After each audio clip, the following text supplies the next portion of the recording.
This place sure is crawling with celebrities. I'm the only person here I never heard of.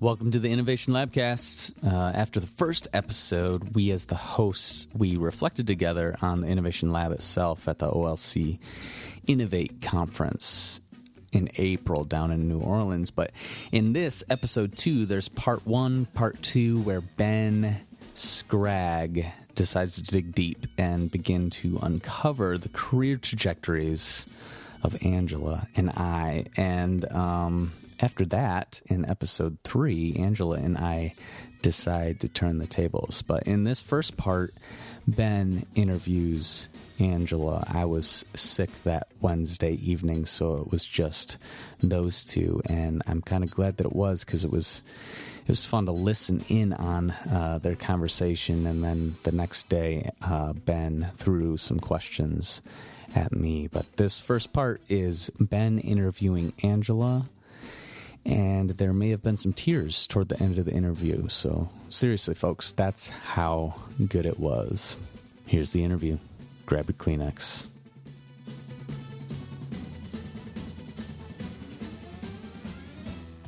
Hey! All right, we are in, and we are recording once again. So, as if this was our first time with technology. That's right. So this has happened now 2 weeks in a row, and the frustrating thing is I've got this Yeti, this really awesome mic that I love, but I just can't get the sound to come through my headphones. So I put on my headset, and it seems to work. I don't like the way I sound. So I had a moment where I had to leave Zencastr, plug everything in, make sure that my snowball was on, and now I'm good. I don't know if that makes a difference. It may well make a difference, because it did not recognize my snowball right away. Hey, Snowball. I gotta talk nerd with you a little bit. First and foremost. So last week, because I tend to be a lazy gal once in a while, especially when I'm doing something fun, I like to take my time. I decided to use my Logitech headset, and I record in lovely northwestern Tucson, Arizona, facing the Catalina Mountains. And in order for me to see the mountains, I am looking through a window, which makes for really shitty sound when you're using a Logitech headset. All that gorgeous audio bouncing off of glass is just totally awesome. So I showed this to Dave a while back. I think you saw it too, but I have the equivalent of a diorama made of metal, and it's got foam in the inside of it, and it's portable, and it actually has a mic stand in the middle of it. So I have screwed the head of my Snowball mic onto this little portable podcasting booth, and then I have a pop filter on that, and it's fucking magic. It's really what it is. It's witchcraft and magic. So the audio piece, I forget, I have to look up the name, and we can post this somewhere for people, for our 2 listeners that are listening. We can post this link for them to the diorama-esque thing, but it's basically like a desktop podcasting station that ran me back $90. My mic was, well, snowballs are snowballs. You can get them for like $60 or $79 now. And then the popping filter was, I think, $5. It was pretty cheap. So for $100, I have the ability to prance around town, to record wherever I want to, and sound crystal clear, which is pretty epic. But for those of you guys that, I mean, did you feel like $90 is expensive for a mobile podcasting station?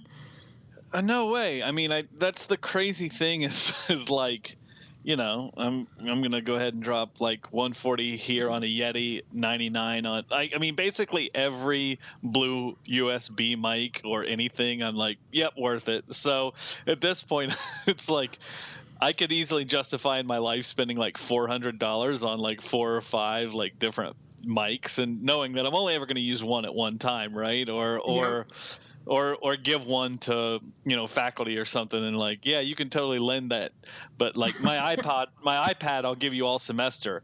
My USB mics, I'll lend that to you for 48 hours, and then I'm coming for you. So and I have a fixer that is going to be knocking on your door. Give me my mic. Where's the mic at? Well, the reason I asked is I thought that was a little bit expensive, but for those of you guys that are out there that might be having sticker shock over $99, they do make similar versions of this for $30. You just don't have the ability to screw your mic into the piece, which is kind of nice. And I can actually hook this whole rig up to a mic stand, so if I wanted to adjust the height of it. Because again, if I'm too lazy to adjust my chair real hard, I can adjust the little booth thing on the mic stand itself, which is awesome. But this is not my show tonight. Well, actually, I think it's going to be. I think what I'm going to do is throw out questions, and I'm just going to kind of probe here and there and see where you go, and then try to do the same with Dave tomorrow. So I'm actually going to my approach tonight is to focus maybe a little bit more on my interviewing skills. Hell yeah. So I just want to see. So I know Dave had a theme on here, and it had empathy, ideation, design, but I want to hear just a little bit more in depth about. So just tell me, because I don't actually know this, a little bit more about your background and where you got into this. And then I think a question I'm very curious about is just like, what do you love? Wait, hold it. Save okay. it. Save that question. Go ahead. Save it. Jump in there. I'm going to get in this. Actually, I have a question for you first, because I want this to be a recurring theme in our podcast. What are you drinking right now? Oh, a little Henry McKenna 10-year single barrel bottled in bond Kentucky straight bourbon. That's a lot of modifiers. But actually, for about a $30 bottle of bourbon, it's a pretty incredible thing. It's 10 years old, which is, if you listen to Parker Beam, who was the master distiller at Heaven Hill Distilleries, where this stuff is made. Heaven Hill, which also makes Elijah Craig and Evan Williams, makes Henry McKenna, has kind of been on the record saying, for him, 10 years is about the sweet spot for bourbon. That's about where he likes his bourbon aged. And bottled in bond is kind of an old signifier of quality. Back probably at the turn of the 20th century, there's a guy named E.H. Taylor who has a bourbon named after himself, who people were going around selling snake oil.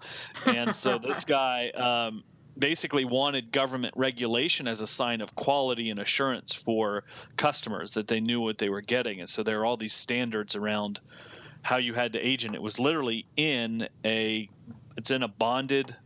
a government bondsman who guards a warehouse where this stuff is aged. So that only has to be 4 years, I think, 4 years old. But this is 10, single barrel. Pretty good stuff. And for $30, it's pretty cheap. So anyway, I'm having. Correct me if I'm wrong. Like, that's what separates bourbon from the other types of whiskey, correct? That it's the makeup. So bourbon is primarily corn based. It has to be at least 51% corn in the ingredients, or what you would call the mash bill. So like rum, right, is made out of sugar cane, and mostly comes from Caribbean or tropical places. Historically, vodka was a grain. Some people would say potatoes, or as wine is grapes, right? So, or gin is just kind of grain, but then you add juniper or citrus or something like that. Gin is gasoline. So, yeah, gin is fuel. Nail polish remover.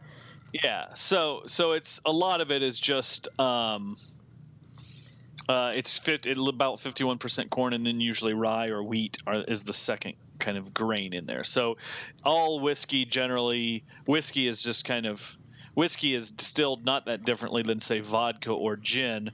It's just you throw whiskey in a barrel, whether it's rye whiskey, Scotch whiskey, Irish whiskey, bourbon, and like rum, you throw it in a barrel and it takes on a little bit of color from the wood. Thank you for tuning in to Potent Potables Hour with Ben and Angela. Did I win my James Beard for that? I don't think that the Dead Man James Beard is giving out awards for distillation stories, but he should. He should. We're going to reanimate his corpse because with science comes better living and better explanations of how alcohol is made and the awards that go with that. Ooh. Well, I'm drinking bourbon tonight too, Knob Creek. There you go. For easy day drinking, even though it's 6:15 p.m. And I tried to make an old fashioned that was as simple as possible. I understand the two camps of old fashioned making, the one that, and by the way, this can all be edited out at some point. Yeah, that's fine. This actually is going to be using this is going to be part of my bourbon podcasting. This is where I'm going to start. So barrel to barrel. We need to work on a better name for that because that's the worst name I've ever come up with. So old-fashioned, you have the folks that believe in mashing fruit and sugar at the bottom of a glass and then adding your bourbon and your bitters. And then there are your folks that believe in maybe a single ice cube, bourbon, some sort of very, very light sweetener, maybe even a simple syrup, a zest of a fruit. Yeah. And maybe a cherry, but maybe not. And like certainly not a maraschino cherry. Like folks are adamant against those. But I did it upright because I believe in this podcast and I believe in the future. So I use some cherries that are soaked in old smoky moonshine so that I can have the most interesting things to say this evening. Yeah, I like where you're at right there. I have gotten, so Manhattans and Old Fashions at this point are pretty much out of laziness where I go for cocktails. I think about once every 2 months I'll get on one and decide on a weekend I'm going to go out to the store and buy some kind of wild ingredients and mix some juices and make some syrups or do a cocktail day. And then some tinctures. That's right. And I look at all the I look at all the mess I've made on my bar, and I'm like, why? I can just do. I don't need to stray. I'm good. So yeah. Keep it simple. Well, I can craft a story about not keeping it simple and how I got into instructional design. Look at me bringing it back. Yep. I talk a lot about how instructional designers, or at least the core of instructional designers that are really active. It's not an age thing. I don't think it has to do with age per se. I just think that the folks that are really crushing it right now in the online realm, they all have a similar story, if not a more fascinating one than mine. But I feel as if we're all career switchers in one way, shape, or form, and that term has negative connotations in some realms. But in ours, I think it's highly important. It's what makes our work as practitioners as strong, robust, and agile as it needs to be.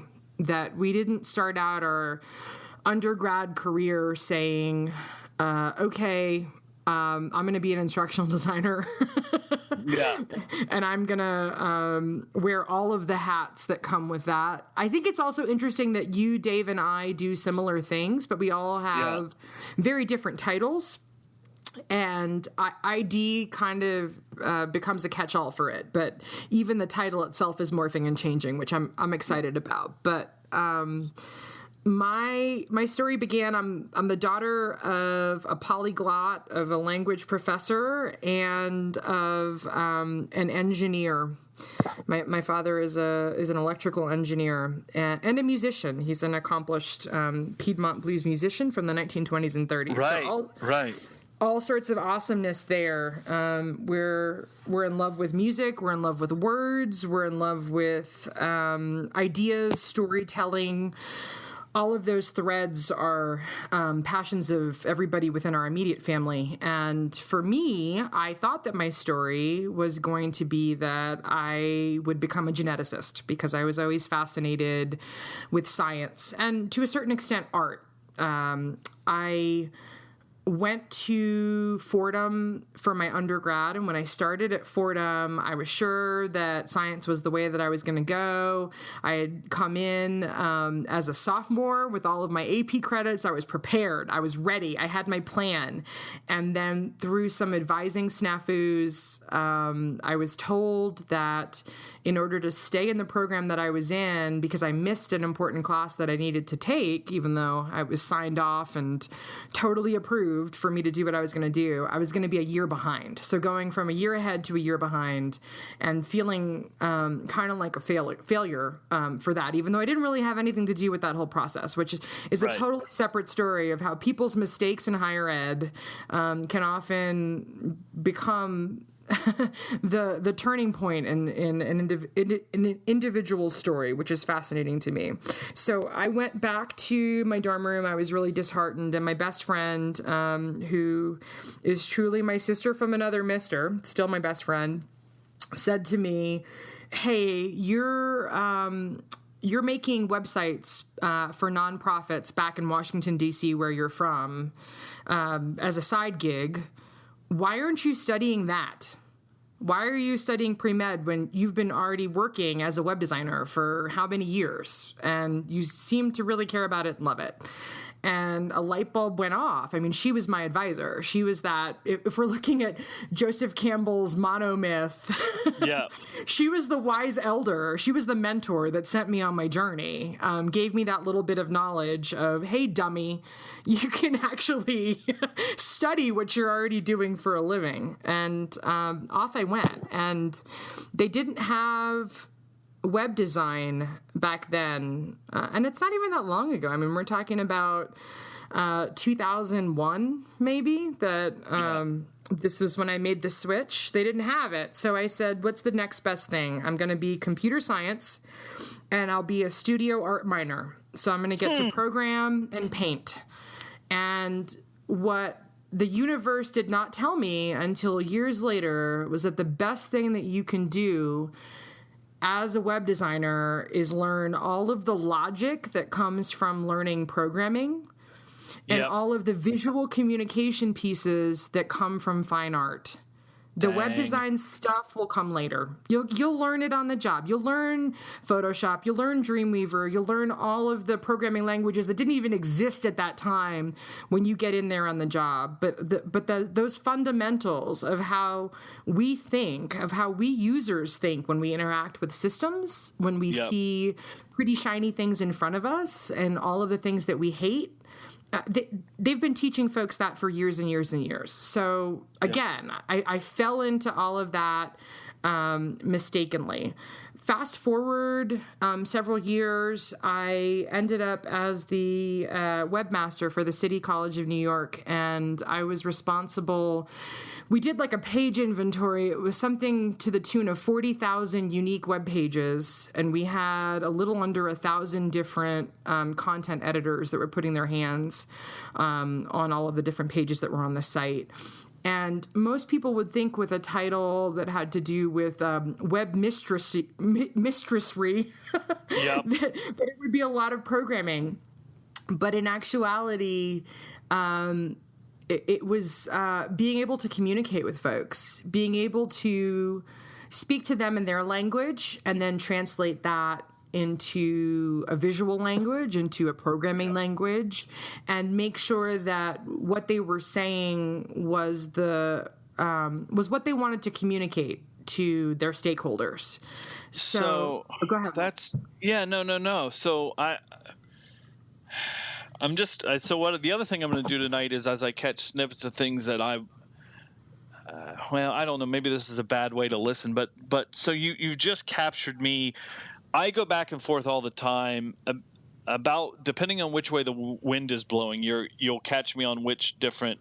I really want to jump into a PhD program, and at this point, like, the reasons are so multifaceted. Like, probably at least a third of it is vanity / pride / there's this other piece of, like, something I just always thought I was going to do, like, kind of maybe destiny kind of deal. Like, maybe I'm a little bit like my dad did it, and that was just like he did that when I was in high school. Like, he retired from being a principal and finished that, and it was like I'm just now realizing, like, this big thing in my mind, like, to see how hard he worked at it was like, that is the standard of, like, what you should do with your life, which maybe we should devote some time to, because I'm just now reflecting on that. But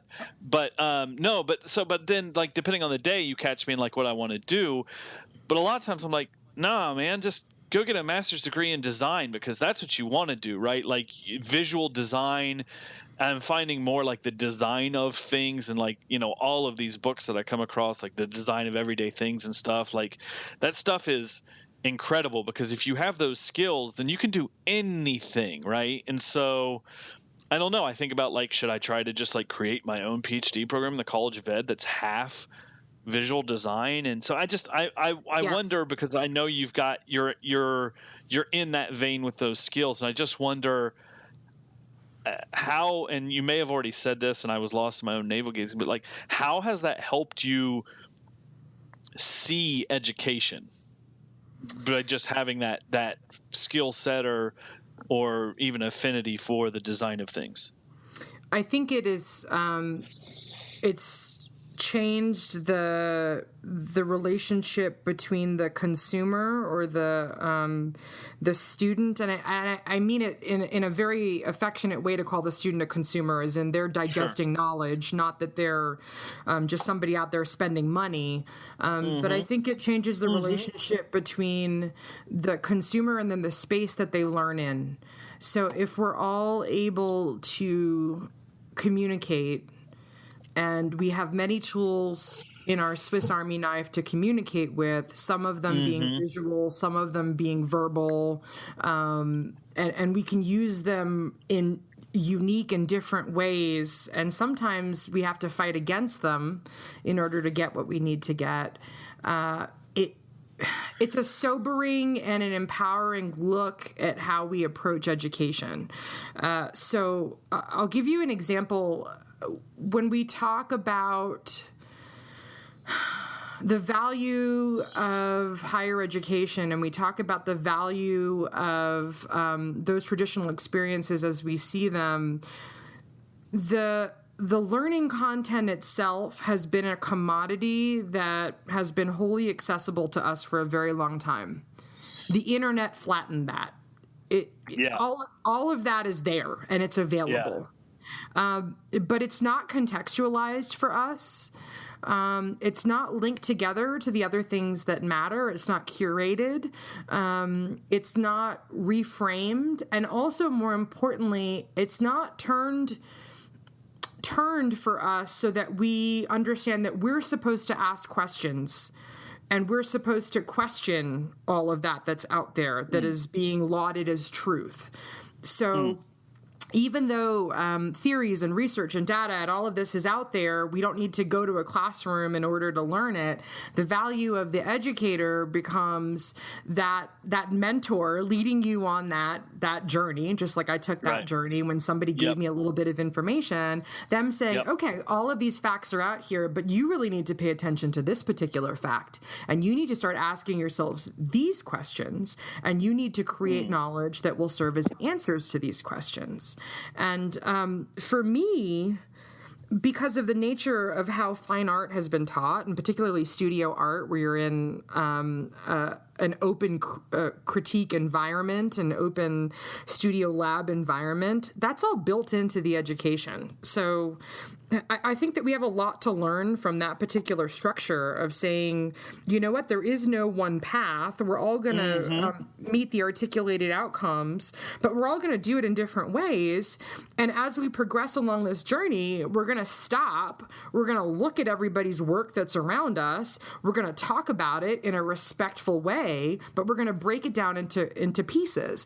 And that's what I would argue all education should be like. That, and it shouldn't matter what the discipline is, and it shouldn't matter the modality. It shouldn't matter whether you're in an asynchronous or a synchronous experience. You should be able to simultaneously go on this journey with your peers, with each of our journeys being highly personalized, but also highly collaborative, that we're all creating knowledge and feeding each other with new knowledge as we go along. It's a lot. I know. That's such a lot to chew through, right? I'm gonna listen. I'm gonna play this back. And then we're gonna have follow-up conversations on that.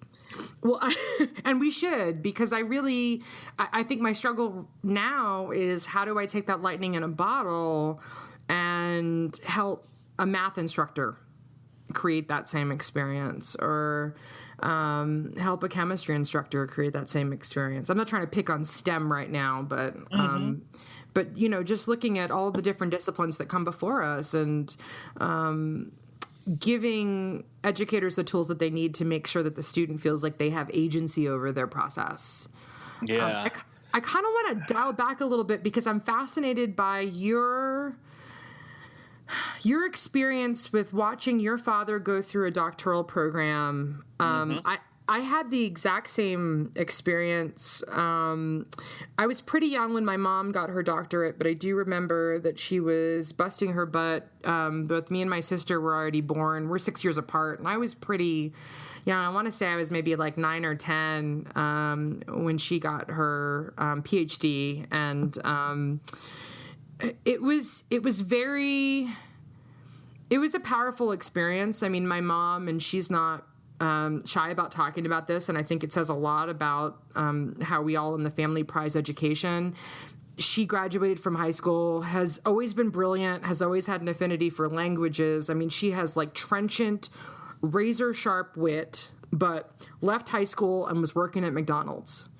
And my dad, I guess they had just started dating, and my dad came home from JMU, where he was going, and I may have the story slightly wrong, so I would love it if they corrected me on this, but because I'm a collector of history. Yeah. But my dad said, "You're too smart to be working at McDonald's. You have to go to school." And she cared about him more than she cared about the idea of going to college. And she, knew he was super smart and said, okay, I'm going to try this out. She started taking classes at GW and was taking classes for the love of the subject. It wasn't with some, plan in mind that she was going to get a doctorate, and she just kept on taking classes and classes and classes. And she's not the only one. I have a lot of dear friends who it was the same way for them. They basically fell into a doctorate because they were so in love with the subject and with what they were doing that propelled them through that experience, which you and I are both not doctored up, so we can only look in from the outside. Yeah. But it's a trial by fire. I mean, everybody says you have to have a little bit of psychosis in order to make it through. No, yeah. Well, and that's like, go ahead. I agree with you. I think that psychosis is your love of your subject.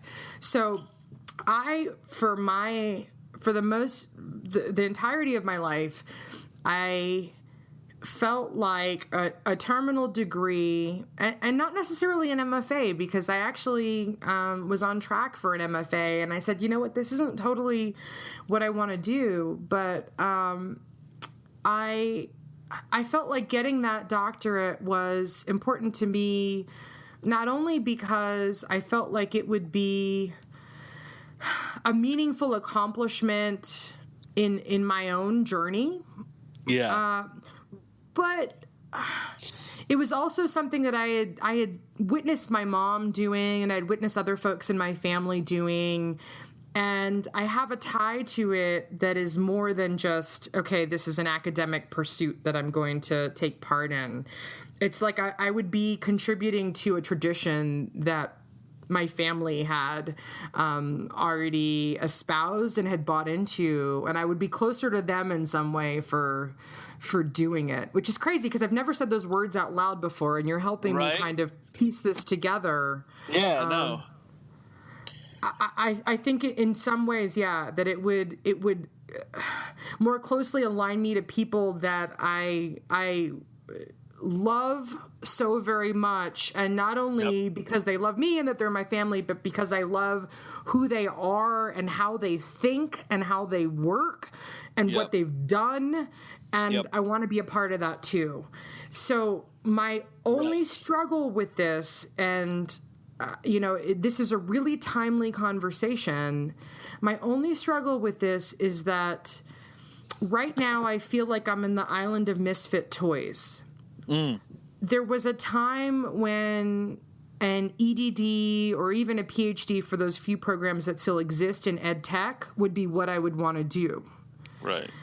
And I don't feel like that's going to be my story.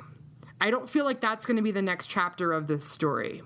I have been a food blogger since 2008. Right.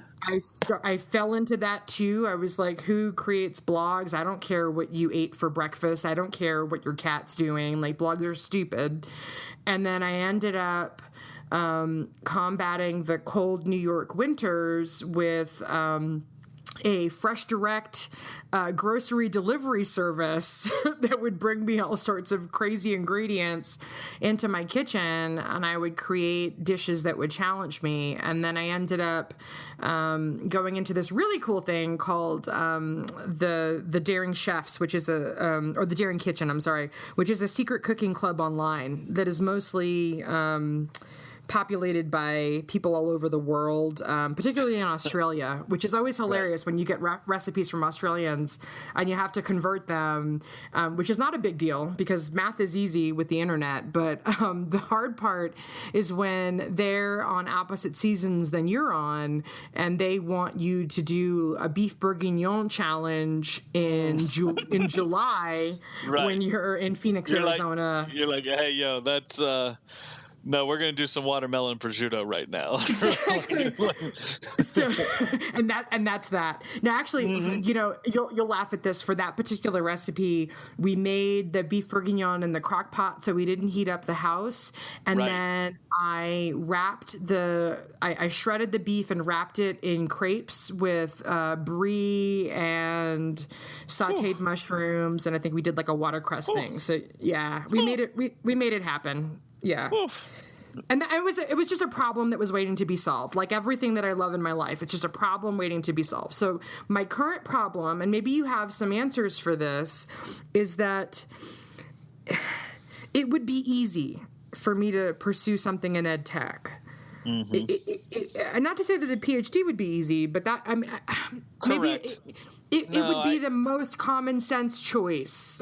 So here's kind of the thing about this, right? And I almost don't talk about it because I almost don't kind of want to out myself on my views on some of this, because I have, and I think that's the point, is that I have immense respect for what I saw my dad go through and what I've seen friends and colleagues go through. And yet a lot of them, and a lot of people, particularly people that I feel like are in my sphere or circle, as I see them going to go through it and complete it, there's both this immense sense of pride for having done it, and I want to be able to tap into that for myself, but I'm surely for extrinsic reasons too. Mm-hmm. But a lot of them talk about, as they go through it, that, the culture and of pride around it and those kinds of things are broken, and that stuff needs to die. And so I see people talking about this matters because it's hard, arduous work, and the work should drive it.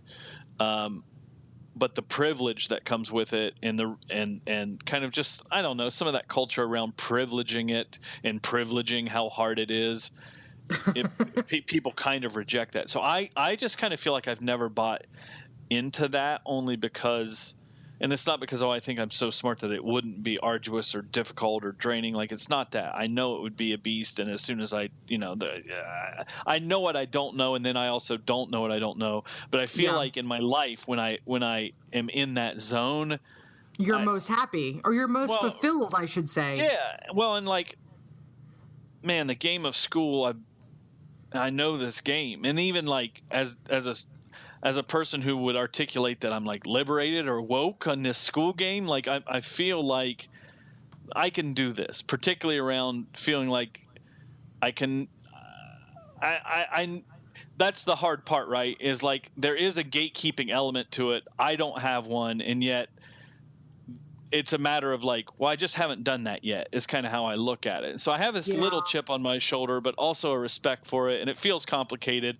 But anyway, that's not even the point I want to make, right? The point I want to make is I haven't done ed tech. Yeah, it feels like it would be the thing, but then it feels like, man, and this is not even a knock on Ohio State, but like, I feel like a lot of ed tech programs aren't at the level of stuff that some of us are already doing. You know what I mean? Or at least I feel like what's available to me at Ohio State, and that's what it sounds like, is I'm knocking Ohio State for not being any good. And I don't even know. That's, it's just one of those things. No, like, that's a like national snapshot right now of where ed tech is. Scholars, think about it. The scholars I want to study with, I'm podcasting with, and I mean that. Like, next week, Bonnie Stewart's coming, and we're going to hang out. She's a keynote at our conference, and like, she's who I want to study with. I want to talk to Jess Knott about LX and UX design. I want to talk, I want to talk with Laura Pasquini. I want to talk with, Roland Moe and like these people. And it's like George Siemens. It's like, well, look, I'm an arm's length from these people digitally. So what, that's just kind of the piece, right? Is like, man, the work that I want to do that's engaging and human, I'm kind of already connected to it. Yeah. So, but it doesn't get me a credential like there. So that's the question, right? Is, and I haven't explored this very hard, literally at Ohio State, but I'm also like, I'm kind of bound to being at Ohio State because that's where I am. So yeah, I don't know. I guess, and you love it. I mean, you're underselling your love and commitment to your university right now. No doubt. No doubt. Yeah. I have to put that in there because for those of you that don't know Ben, I mean, he is Ohio through and through, and that's a big part. That's a big part of this puzzle that's being solved. It's almost like, if it were simple, it would already be done, but it wouldn't be as sweet if it were simple. What I should say is. Thanks a lot, Henry McKenna. I'm throwing out a lot of stuff that probably sounds like a lot of hubris. Like, I don't mean that at all. I certainly don't mean to knock the program. I'm so fascinated with this idea of the 21st century and what's actually the kind of work students. I'll just put it this way: in my job, in my office, we have student workers who can do stuff as well or better than a lot of our full-time staff, right? Yes. Not a lot of our full-time, again, hubris and blah. Some of our full-time staff, but let's just put it this way, better than me. People who have far more technical skills than I have. And so it is one of this, it's not intimidating per se, but it's like, it's really good to know, like, hey, you got to go work every day because kids can do this stuff. Did you meet, I'm going to butcher his last name, Ricard, Andrew from Davidson and New Orleans 2 weeks ago? No, and I was following him on Twitter, but I didn't actually get to physically meet him. I mean, look, I just think about this all the time. I went back home And I just thought about this as I was just like, hey, you've seen that this cat is out there, right? Like, you've seen that this dude exists. So you're going to sleep. A real human being. No, you're going to sleep on your instructional design with this cat out there. It's just kind of one of those things where it's like, so what is if I'm going to really engage in scholarship, I guess maybe that's my fear, and this is where it is. It's unfounded, and so I'm speaking out of ignorance, and I recognize this. Like, I'm not having any conversations with anyone to say, hey, always a good I'm really place to start. Exactly. I'm not having actually any conversations with our faculty to say, here's my areas of interest. Is this an area that aligns with yours? Could we go push some scholarship in this area? Are you willing to walk down this path? And that's the way to do it. That is, and all of my dearest, closest colleagues say, rather than digging around some degree search program, find the people whose ideas and whose research are seductive and sticky to you. Mm-hmm. Find those people and do amazing things with them. And learn from them. Learn as much from them as possible, and hopefully they're going to learn from you too in the whole process. So that's where I'm struggling, because I need to. I feel like the group that we have formed, and it's a big group and it's an open group. I hate saying group. You know, I struggle with words sometimes because words carry a lot of weight and meaning, and I want them to be precise. So we talk about our tribe, and it makes it seem like it's a clique, and you have to be initiated, and you have to, join in with us, and there's some sort of hazing and whatnot. But really, it's just meeting people that are your people, that when you talk to them in your soul, you're like, we have always been united by thought, and we just have not breathed the same air or shared the same existence yet. But in this moment, we now realize that we're meant to, to do the same kinds of crazy shit that we were dreaming up by ourselves alone. And I think the same thing goes for this. I need to find my tribe for my dissertation committee that I have found in my professional career. And that is an awesome problem to solve, but it's also really troublesome in the sense that I don't want to make a misstep, and I don't want to jump the gun. Right. And I don't think that could happen. I mean, I give myself a lot of credit. I give the people around me a lot of credit. I think I'll know. It's like falling in love, when you know. And maybe it's the same way for finding your perfect dissertation committee, but really and truly, I mean, it's just the people that are going to help me unpack some of these crazy jumbled ideas. So I'll give you my crazy jumbled idea. I'm going to throw this out in the universe. And before I give you my jumbled idea, I just want to bookend the story that I was telling you in the beginning. I was a webmaster for 15 years and was a back alley instructional designer for that entire time because I knew technology, and people that I cared about that were in higher ed would ask me questions about their courses, and I would go in and help them and work as an instructional technologist, but then would get a little bit more and more into the pedagogy and really and truly the andragogy. And I would poke around more and more. And when I got to ASU, I said, you know what, I'm going to take some classes, and I think I'm going to take them in the education technology program because it sounds cool. Mm-hmm. And really what it wasn't so much education technology. It was an instructional design program. And at that moment, I had the Dorothy arriving in Oz and seeing everything in color moment.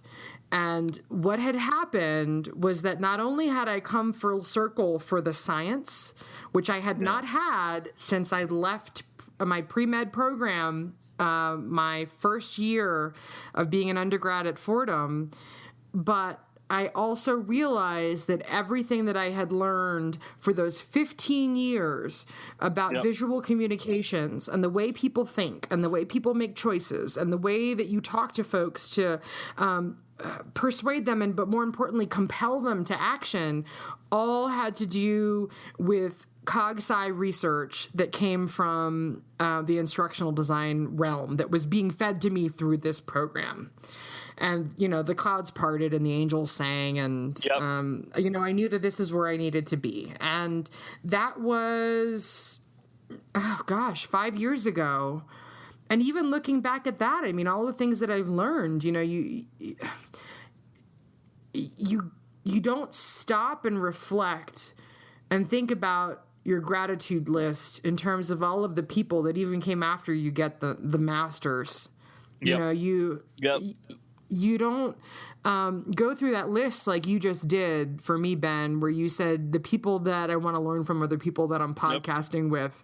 We don't do that actively, and we need to, because they're defining the courses of our lives. I mean, no. Right. Yeah. Well, and here's the other thing is like, and I thought about this on the way. So we spent a lot of like the last, and it started early in New Orleans, right? Like the last 24 hours was like, oh, we're already going to leave tomorrow. How do we take this home? How do we keep that going? And I think we were a little bit more intentional going after it this time, which was, hey, we actually are already doing it. And so that's part of like, part of how I feel is like, hey, you're already doing the thing. Like that was the question on the plane home, is like, are you living the life you want to live? And it got like that deep. It really did get like, and I mean, you're flying over the Great Smoky Mountains. It's going to happen to you, but it really got, you're going to get winsome. You're going to hear fleet foxes in your ear. But it really did turn into like, well, what would be different about what you're into right now? And it was just like, yeah, man, I feel at home just in the last couple of months of like just engaging and finding those people that I have affinity for. Yeah. And so like, well, I would posit that even in our moments of struggle and, in the darkest hours where we're muddled and our brains hurt, and not necessarily in a good way, that we're still engaged. We're still engaged with all those other folks, certainly, but we're not being intentional about calling them out and the meaning and the importance of keeping those connections going. So that's all we're doing. We're just calling them out. We're calling out folks. So anyway, crazy idea. Drum roll. I'm a food blogger. Yep. I'm an instructional designer who's fascinated with digital storytelling. My only true, like, soul-scratching love for history comes from food history and the way that culture is built around food memories, and particularly the practice of creating dishes and learning how to cook and carrying around those oral traditions that come from the kitchen and come from the people that we care about in the kitchen. So in the same way that I had my Dorothy and Oz moment for instructional design, where I could be a person that was an artist and was a scientist and was an educator and was a programmer and could wear all of those hats simultaneously, and nobody would bat an eyelash at me for doing all of those things or call me a dilettante for doing all of those things. Why can't I do that with the one thing that I am most consistently passionate about, and that's preserving these cultural traditions through food? Yep.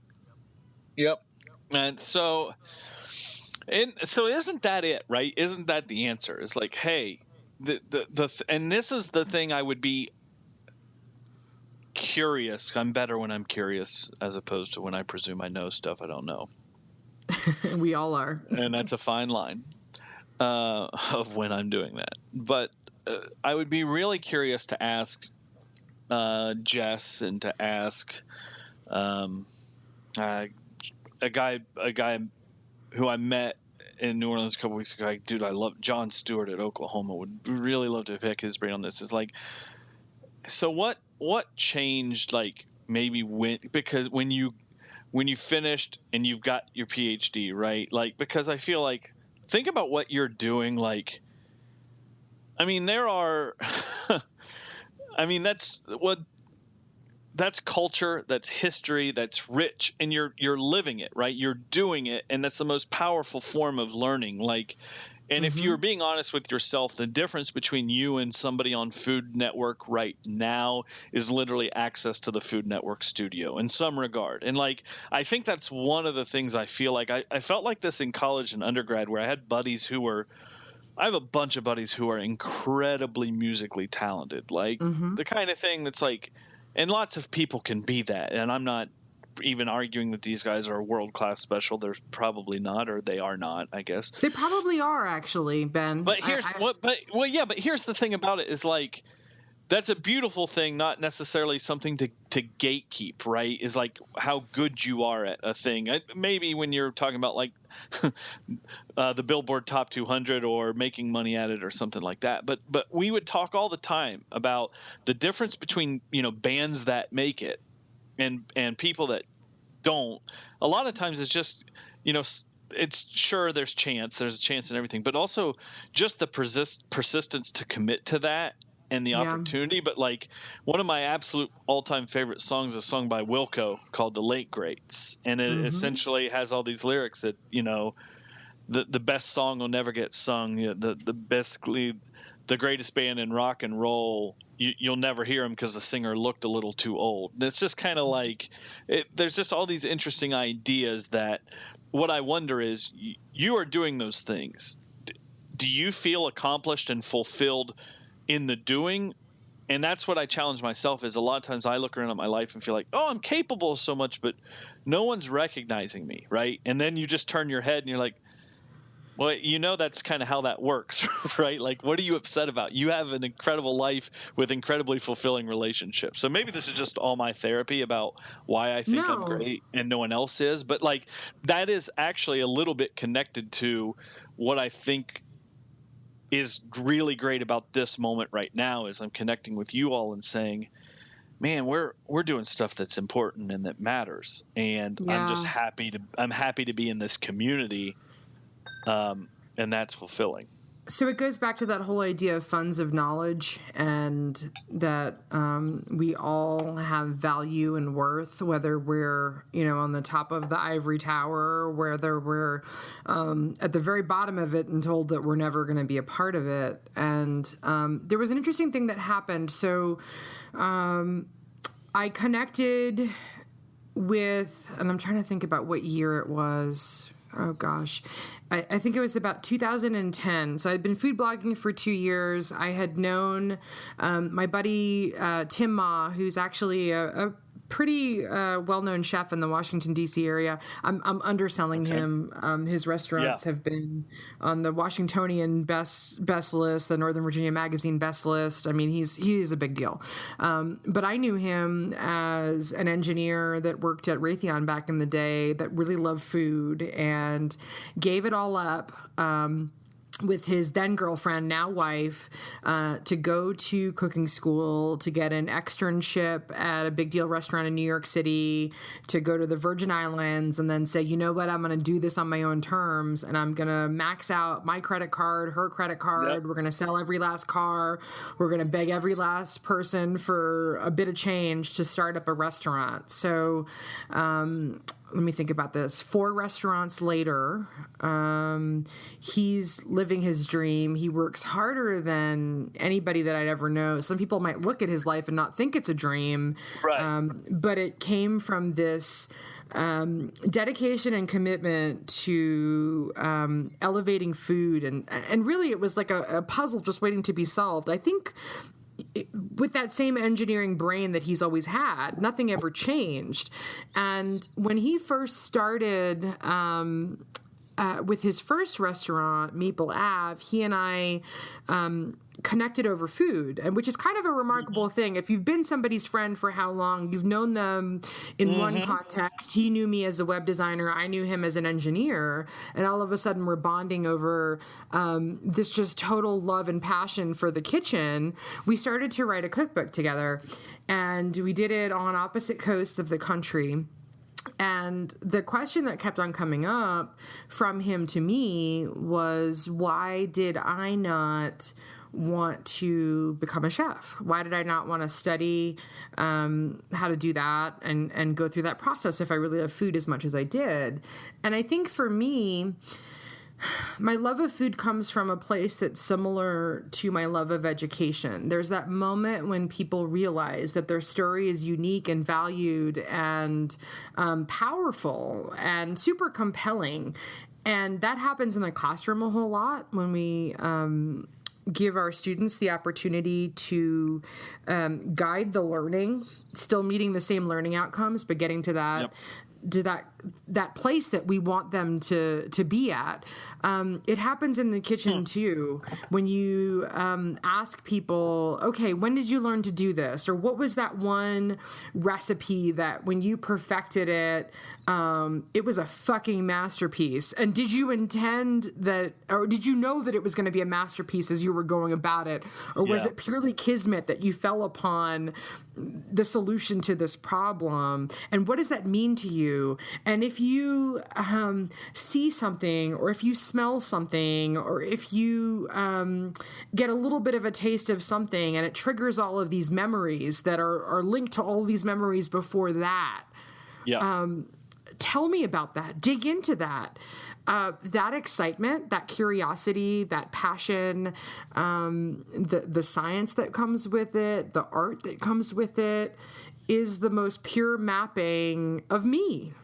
Yep. You know, we're complex beings, and we have all of these interests and passions, and I think that anything that we can do that will celebrate all of them, or as many of them as possible. I mean, that's like mainlining heroin, you know. It's just right.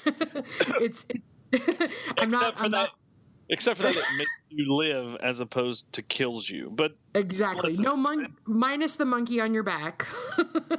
I'm not advocating chasing the dragon, folks. But listen, we're just substantive differences aside. You get the point. Yes. No. That's great. Well, so here's what I want to ask you then, because we didn't get to any of the topics. I'm going to try to catch Dave tomorrow. No, I disagree. No, correct. Let me put it this way. We hit empathy hard. Please don't act like I think that I care in any way, shape, or form.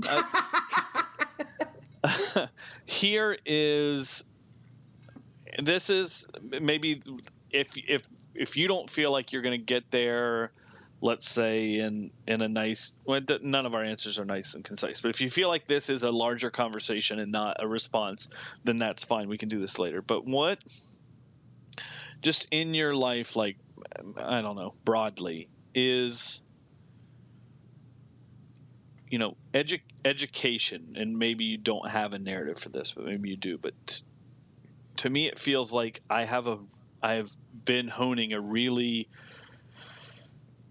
crystallized picture of why education has been just such a anchor in my life, or why I feel like my life is so kind of enamored with it, such a believer in it. And I just wonder for you, and I'm thinking about your parents and some of your stories, and maybe there's a connection, but is there, just tying this maybe back up to your earlier story, is there something about education that you say, this is why I'm in this?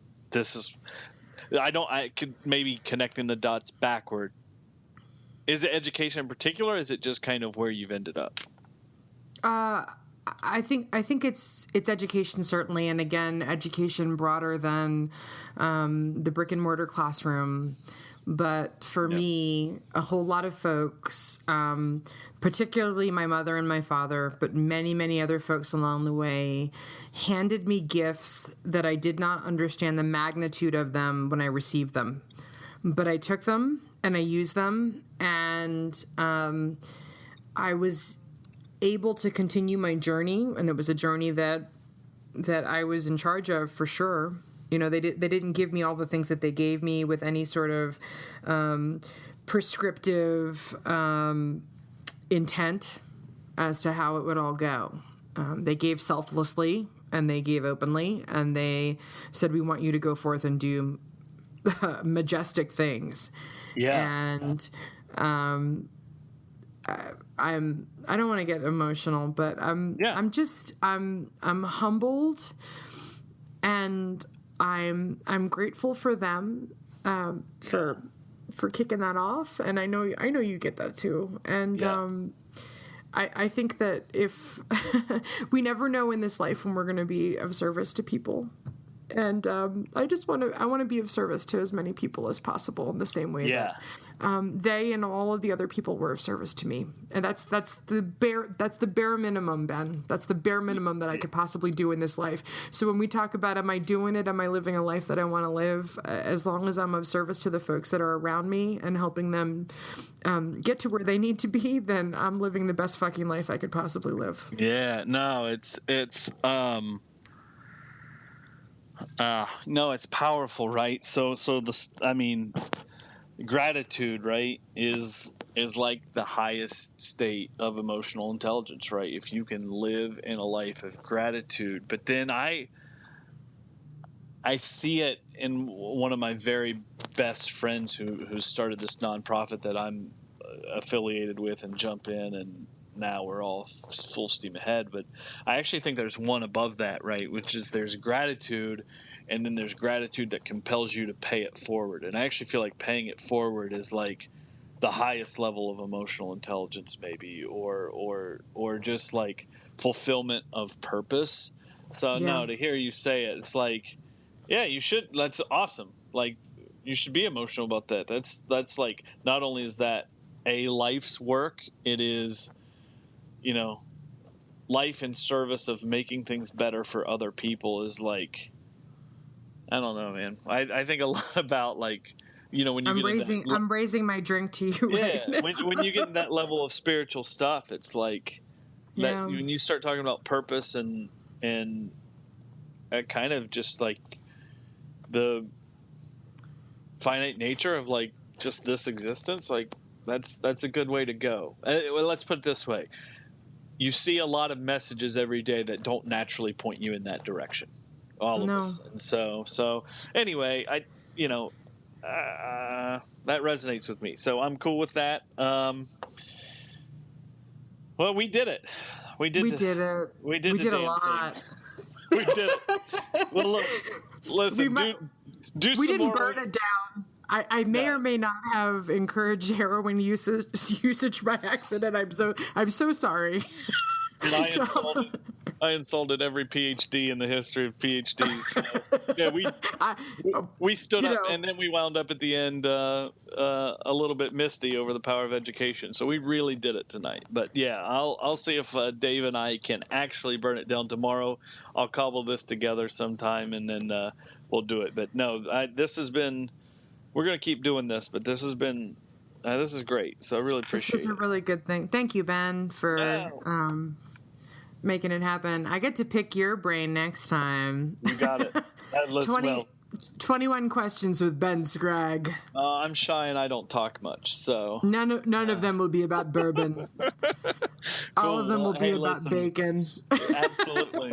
Listen, bacon, beards, bourbon, and babies. That's everything I know everything about. Right my only regret on this podcast was that we didn't get your sweet little daughter's voice on any of the recording. I heard her before, and for shame, Ben, for shame. Is she sleeping? Lord willing. Well, I'm about to listen. I've been up here for an hour. I think at this point I'm compelled to go find out for better or for worse. But yeah, we'll see. But yeah, we'll do it soon for sure. We should also close this up by saying who we are so that we have it. That's right, because last time I fumbled this line, which is, I'm Ben Scragg, program manager for College Ready Ohio, a K-12 higher ed consortium grant at The Ohio State University.